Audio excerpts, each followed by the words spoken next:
Shalom, giving all praises, honor, and glory unto Yahweh, Bahashem, Yahushai, Bahashem, Dash, double honors unto the elders and apostles of Great Millstone at Will, and Shalom unto the 144,000 elect men of the nation of Israel, and the rest of the elect that are destined to be saved. I am the brother Kalab from the GMS UK Line of Forecasters Camp, coming back at you with another lesson to help edify those of which I spoke of. So, I was just doing some reading, some studying, and I happened to be reading the Gospels. I was actually reading Matthew, the book of Matthew, the 3rd chapter. And I was reading verse 1 here, and it made me think this would be edifying to do a very quick lesson on. Now, it says in Matthew chapter 3, verse 1, the subtitle is The Preaching of John the Baptist. Verse 1, it says, "And in those days came John the Baptist preaching in the wilderness of Judea." Now, I wanted to go into this because, there are certain men who seem to have an issue where particular Great Millstone camps are situated and located, claiming that they're not on the so-called front lines and that men are teaching in the bushes. Well, to answer that, I'd say, where did John the Baptist teach? Here it says that John the Baptist was preaching in the wilderness of Judea.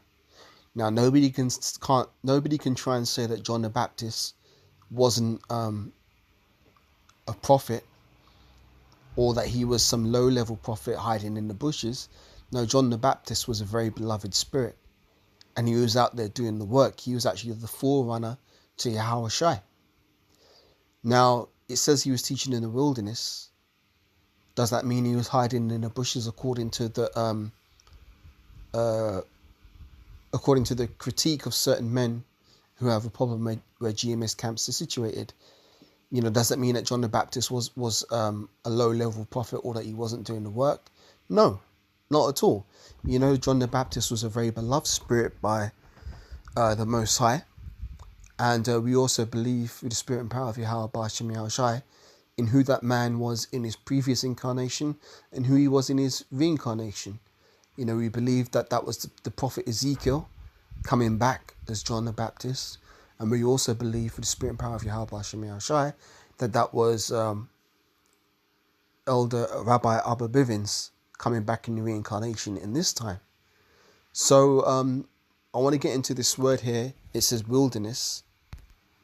This is working now. I was trying to do this lesson before, but the phone was bugging out and not responding. So thankfully it's working now. So if we go into this word wilderness in the Strong's, what does it say? Strong's G 2048, eremas. Eremas. So the word there in the Greek is eremas, and the outline of biblical usage is solitary, lonely, desolate, uninhabited, used of places, a desert, a wilderness, a deserted places, lonely regions, an uncultivated region fit for pasturage, used of persons, deserted by others, deprived of aid and protection of others, especially your friends, acquaintances, kindred, bereft, a flock deserted by the shepherd, or woman neglected by her husband. Those aren't the definitions I want. Definitions I wanted were under number 1, solitary, lonely, desolate, uninhabited. So John the Baptist was out there, right? But there's another precept to back up this point, because John the Baptist was doing the work. You can't say he wasn't doing the work. This precept backs up the point. Ezekiel 37 and verse 9.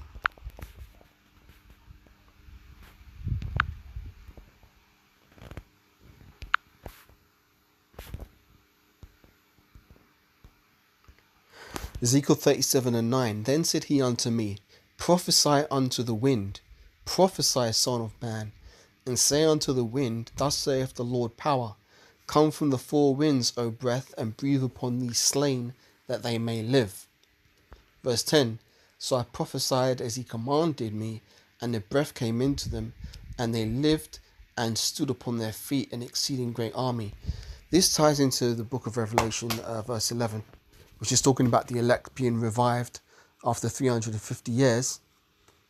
And coming back to this knowledge, wisdom, and understanding, which is why you see men like myself waking up through the spirit and power of Yahweh Ba'ashem Yahushai and coming into this knowledge and truth, and are now standing on our feet out there and preaching this word, and great fear is falling upon the men that see us out there.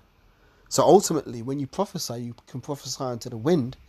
And, we also have the internet working in our favor, which was prophesied in Psalms 19, which also helps spread this word around the earth. So when guys are trying to talk about, oh yeah, we're out there in people's faces on the front lines, that isn't the prerequisite for this word reaching people. That is not the prerequisite for this word reaching people.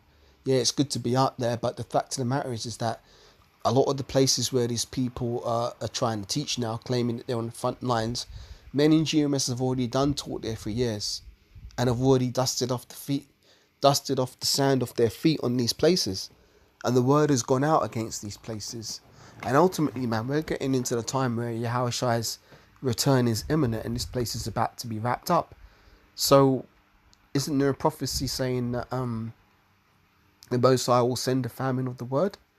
All these places that the camps are moving to, or have been, and ultimately are going to wind up, it's all going to lead into the fulfillment of that prophecy. Ultimately, there's going to be a famine of the word, and people are going to wish that the men of the Lord were in some of these places where we've been before, that they could get the word then and receive it. But guess what? It will be too late, because they'd have already rejected the word, and the Most High's moving on his time scale and on his agenda. So we got to flow with the Spirit. That's called flowing with the Spirit, as opposed to being stubborn and wanting to do your own thing for your own vain glory, just because you want to be seen of men. There's a lot of guys who preach Yahushua sincerely, and those are the ones who can flow with the Spirit and have got no problem when the Spirit changes and the Spirit moves like the wind. But there are other individuals who teach for their own vain glory, who want to be seen of men. Well, guess what? They're going to have their reward, because when Yahushua comes back, he's going to give every man his reward according as his work shall be. And I just want to wrap this up quickly with this quick precept. Just a very quick one to seal the deal, to tie the bow on this lesson. Matthew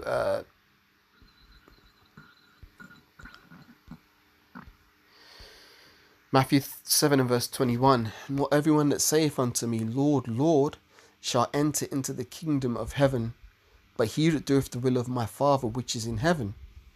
Many will say unto me in that day, Lord, Lord, have we not prophesied in thy name, and in thy name have cast out devils, and in thy name done many wonderful works? And then will I profess unto them, I never knew you. Depart from me, ye that work iniquity. Those are scary words, and those aren't the words you ever want to hear from Yahushua. We don't want to hear those words. So in order not to hear those words, we need to be faithful and obedient. Because remember what Prophet Samuel said to Saul, obedience is better than sacrifice. A lot of guys going to go off and think that, oh, well, if I just make a few sacrifices to the Lord here and there, that will appease him. No. The Most High can't be beguiled with our sacrifices. We have to be obedient to the best of our ability, rather than thinking we can, palm the Most High off with some sacrifices. No, man, obedience is better than sacrifice. So we should be obedient as much as possible. So that's just a quick hit lesson. Lord willing, it's edifying to those who hear it and those who are of the hopeful elect. So with that, I want to say all praises once again unto Yahweh. All praises, honor and glory unto Yahweh. Bahashem, Yahushai, Bahashem. Ruach double honors unto the elders and apostles of Great Millstone that rule well, and shalom unto the 144,000 elect men of the nation of Israel, and the rest of the elect that are destined to be saved. And I'll catch you in the next lesson, Lord willing. Shalom for now.